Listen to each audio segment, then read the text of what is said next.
भगवान भोलेनाथ ने इसलिए धारण किया था भिक्षु का रूप। हनुमान जी के जन्म से जुड़ी है रोचक कथा। ऐसी ही और इंटरेस्टिंग कहानी सुनने के लिए वीडियो को लाइक, शेयर और चैनल को सब्सक्राइब करें। कहा जाता है कि अपने भक्तों की रक्षा के लिए महादेव ने कई अवतार लिए हैं।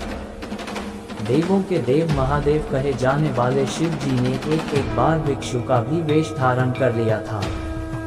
शिव जी ने भिक्षु का भी वेश क्यों धारण किया था? हिंदू धर्म में भगवान शिव शंकर को सभी देवों में सबसे उच्च स्थान प्राप्त है। यही वजह है कि वे देवों के देव महादेव कहलाते हैं। शिव जी कालों के भी काल महाकाल हैं। इनकी कृपा से बड़ा संकट भी टल जाता है। भगवान शिव को मनुष्य तो क्या देवी देवता, सुर असुर सभी पूजते हैं।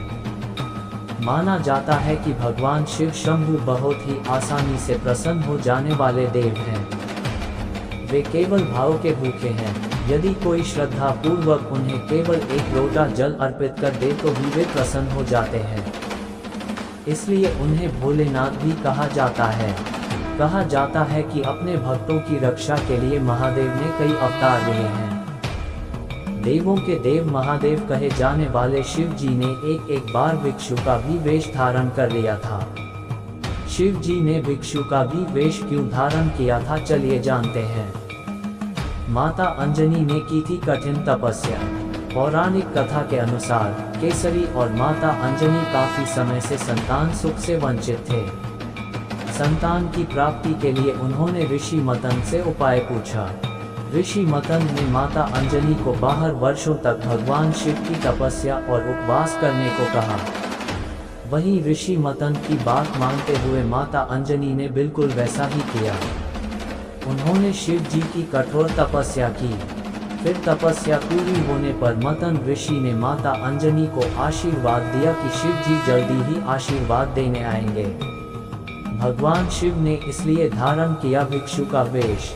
मतन ऋषि की बात सुनकर माता अंजनी ने भगवान शिव के स्वागत और सत्कार के लिए 56 भोग बनाए।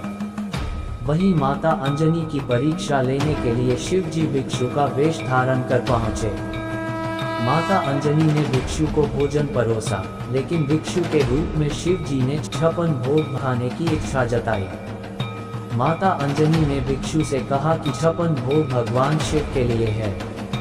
इस पर भिक्षु क्रोधित हो गए और माता अंजनी पर क्रोध जताते हुए भगवान शिव को अपशब्द बोलने लगे। इस पर माता अंजनी ने भिक्षु से भगवान शिव का अपमान न करने की प्रार्थना की, लेकिन भिक्षु भगवान शिव के लिए अपशब्द कहता ही रहा। तब माता अंजनी ने अपने क्रोध पर संयम रखते हुए भिक्षु से 56 भोग खाने को दे दिया। इस बात से प्रसन्न होकर भिक्षु बने महादेव अपने असली रूप में आ गए और माता अंजनी को दर्शन दिए। शिव जी ने अंजनी को आशीर्वाद दिया कि रुद्रावतार हनुमान आपके गर्भ से जन्म लेंगे, जो वेदों शास्त्रों के महान ज्ञाता होंगे। इसके बाद शिव जी के आशीर्वाद से माता अंजनी ने हनुमान जी को जन्म लिया।